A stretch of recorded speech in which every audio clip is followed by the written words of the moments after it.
j'étais chez un client, c'était à peu près une semaine, 10 jours, en train de faire une formation, donc j'avais des apprenants en face de moi, et ils me disent tous, monsieur, il n'y a rien à l'écran comme ce que tu dis.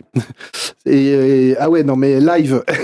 Et en fait, Microsoft a sorti ce qu'ils appellent essayer la nouvelle expérience de Copilot Studio. Je vous avais montré dans une émission précédente la nouvelle expérience des workflows, qui est dans Agentflow, et qui c'est en gros N8N version Microsoft, sauf en mieux, parce qu'en fait, il y a plein d'intégrations et de composants. Non, là, c'est ce qu'on va montrer d'ailleurs tout de suite dans la première image. Voilà. Donc, la nouvelle expérience, rien à voir. Romain, le essayer, tu le trouves quoi? C'est un toggle button en haut? Alors maintenant, il y a... Alors du coup, on va crevons l'abcès tout de suite, parce que parfois, certains m'ont dit c'est de force, etc. Non. Quand tu es en environnement standard, normal, pas preview, tu cliques sur Agent, tu as un bouton en haut, essayer la nouvelle expérience. Certaines personnes n'ont pas fait attention, elles ont cliqué direct sur le bouton et sont venues dessus. Et on peut la quitter quand on veut et ça vous demande des feedbacks. Certaines entreprises n'ont pas fait attention parce que les gens qui leur ont donné le lien d'accès à Copilot Studio ont voulu faire bien en leur rajoutant copilot.preview.microsoft.com. J'ai une quantité folle de clients. Je ne sais pas d'où vient cette mode, mais j'ai un nombre extrêmement important de clients où les makers, on leur a donné un lien copilot.preview.microsoft.com, même dans des environnements normaux, ce qui modifie l'interface. Donc faites attention à votre URL. Donc non. Et on a ce bouton try qui bascule sur la nouvelle. En haut à droite et à gauche, j'ai des boutons pour la refermer. Je reviens à l'ancienne expérience. Ce qui est assez courant. Je dis, c'est ce qu'on a depuis longtemps sur Foundry. Voilà. On l'a partout. La nouvelle expérience Foundry versus l'ancienne qui est disponible. Alors là, Outlook le faisait aussi pendant un moment. Mais là, c'est en plus vraiment penser feedback. C'est-à-dire, dès que tu cliques sur le bouton, tu as un super formulaire de feedback qu'il faut remplir. Là, c'est le MVP qui vous parle. Remplissez les feedbacks.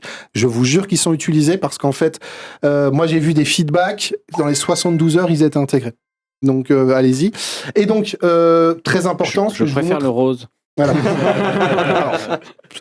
Alors, très important, c'est que la partie Copilot, donc vous êtes en environnement normal ou en environnement Early Access, vous n'avez pas exactement déjà la même chose. Moi, je vous montre la partie Early Access. Les gens qui sont dans la partie normale, vous avez 2-3 boutons dont je vais vous parler en moins qui changent tout. Et donc, qu'est-ce qu'on voit à cet écran? Déjà, on n'est plus dans l'expérience très old school avec plein des bons vieux menus, du post-back de partout, c'est-à-dire vous cliquez sur un bouton, ça rafraîchit la page et on attend 2 minutes. On est dans une expérience extrêmement fluide. On a la zone principale, c'est la zone de prompt qui est énorme, on le voit. On voit dans les petits boutons qu'il y a même des boutons pour passer en mode code. Donc techniquement, je ne l'ai pas essayé, on est censé pouvoir faire du inline Python. Je ne l'ai pas testé. On a donc tout un éditeur visuel. On rappelle qu'on mettait des textes et on faisait un peu de markdown, un peu dégueu. Là, on a un éditeur de texte. Mais c'est surtout à droite. Tous les menus en haut, topic, test, rubrique, ils sont plus là. On a juste un menu à droite qui commence en gros par un gentil Microsoft IQ que tu peux mettre sur la prochaine image, comme ça on va pouvoir le regarder. Et donc déjà de base, je peux me connecter directement à des technologies comme Foundry IQ, Microsoft IQ, etc. L'IQ, on rappelle, c'est vous aviez à la base le graphe Microsoft qui est la connexion entre vous et vos données et les relations entre elles, la couche sémantique qu'on appelle souvent vulgairement le Talent Graph Grounding, et l'IQ qui rajoute une notion d'ontologie et de contexte et de compréhension professionnelle en plus. Et donc ça existe dans Fabric, etc. On en a parlé dans plein d'émissions. Du coup, tu peux passer donc à la suivante. Ce qui est super intéressant, ce qu'on voit dans l'image suivante, globalement, c'est qu'on a beaucoup de modèles. Ouais, c'est l'image numéro 3.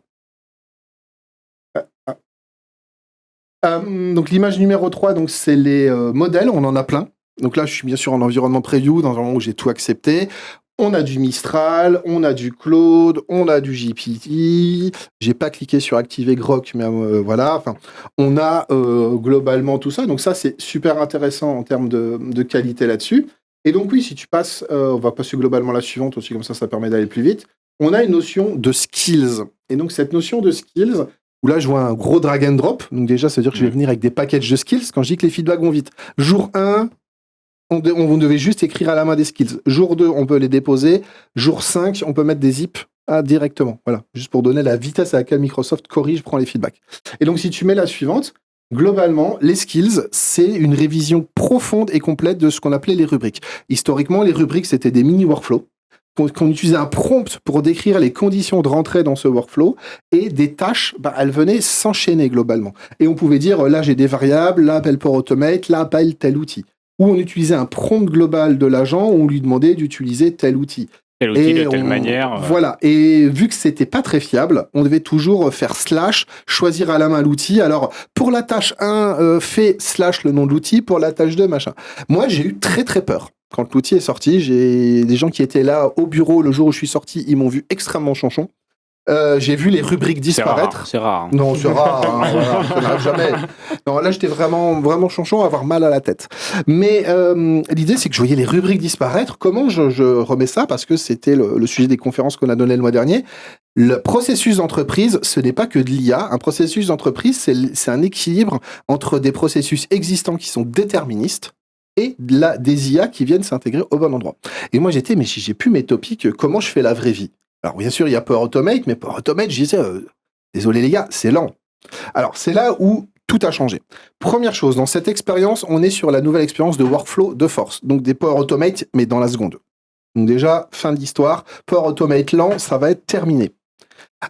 Ensuite, en fait, les modèles IA, ils ont grave évolué. Et ce que les gens ne savent pas forcément, c'est que oui, vous avez votre modèle IA que vous voyez, mais en fait, Microsoft a des modèles d'orchestration qui viennent compléter les IA. Il y en a un dédié à Copilot 365, il y en a un dédié à Copilot Studio. D'ici la fin de l'été, ça sera le même pour les deux.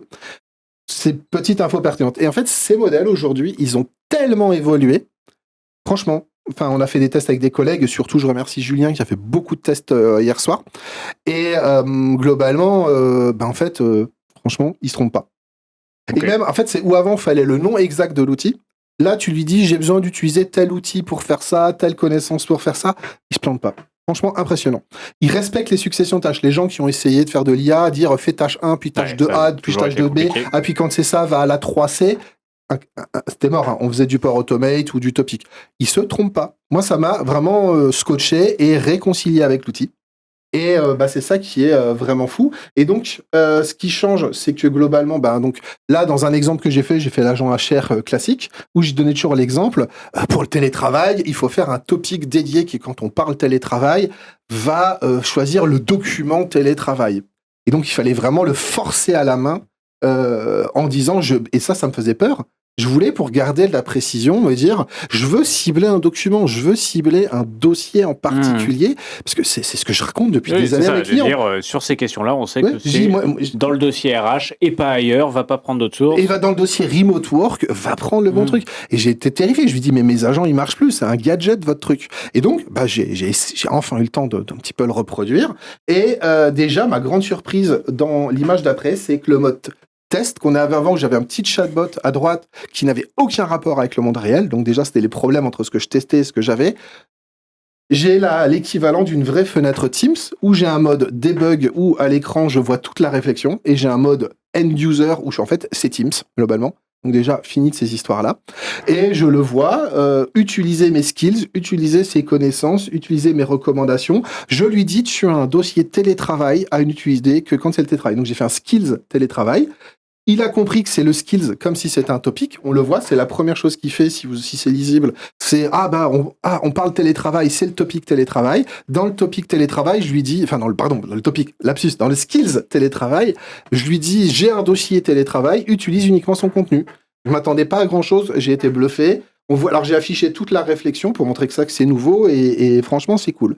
Et du coup la dernière petite news globalement que je voulais montrer après, c'est l'intégration de la nouvelle expérience de test dans Copilot Studio. Jusqu'à présent, je mettais une question, j'avais une réponse, et je pouvais évaluer la réponse sous différents critères. Pour les gens qui ne savaient pas, alors peut-être qu'ils ne le savent pas, mais globalement, je pouvais dire, regarde la qualité, regarde la similarité par rapport à une proposition, cherche des mots-clés, des températures, des valeurs, voire même, je mettais des prompts je mettais même des tests personnels. Je lui disais, alors la réponse, tu regardes, il y a ça, puis ça, donc je pouvais même mettre un prompt. Là, on va un cran plus loin dans ce qu'on montre à l'écran, c'est que là, je vois pas mes exemples de réponses, je vois juste une colonne avec des nombres, parce que ces nombres, ça correspond à des conversations. Et je crois que je l'ai mis dans la capture encore d'après. Je fais transpirer la régie, là, tellement je vais vite. Ouais, vas-y, tu peux le mettre. C'est que maintenant, il évalue des conversations entières. Donc tout ce que j'ai dit, c'est que maintenant c'est carrément la conversation intégrale qui est évaluée avec l'usage des outils, l'usage des skills au bon endroit, vraiment la forme, le fond, la façon de faire. Et c'est vraiment ce qui est super. assez proche, Romain, de ce qui avait été présenté à la Build aussi. Ouais. Il montrait que sur Researcher et Cowork, à terme, là, il y aurait l'auto-évaluation sur le fait d'atteindre la mission. C'est-à-dire, est-ce que tu as réussi à faire ce qu'on t'a demandé? Est-ce que l'utilisateur était content? Est-ce que tu as bien appelé les outils, etc. Et c'est une manière pour les agents demain de s'améliorer. Et du coup, ça résonne pas mal avec ce concept-là, du coup. Est-ce que tu serais pas en train de teaser un monde où finalement, qu'on soit en Agent Builder, en Copilot Studio ou en Foundry, on a la même interface. Ce n'est que finalement tes droits de gouvernance et d'utilisation d'outils qui vont juste changer. Parce que finalement, peut-être, c'est ce qui va se produire. En tout cas, de plus en plus. Donc, si je résume, Romain, du coup, pour qu'on aille sur le sujet fabrique derrière, oui. Assez grand changement oui. sur ce côté capacité de création, ça, dans une fenêtre de prompt beaucoup plus large, parce que tu vas, un peu comme tu l'as présenté, Maxime, de plus en plus spécifier précisément ce que tu veux. Et vu que l'interprétation derrière est meilleure et que les mécanismes créés, soit d'orchestration, d'appel d'outils, ou de génération de Power Automate est quasiment parfaite, bah on est vraiment sur du prompt to agent. C'est le prompt qui me crée mon agent, quoi. C'est ça. Par contre, je rappelle aux gens, parce que j'ai eu des gens qui ont fait des raccourcis que je n'aime pas, désolé, même, on peut être en désaccord tous, c'est pas l'interface par défaut. Try new experience. Essayez une nouvelle expérience.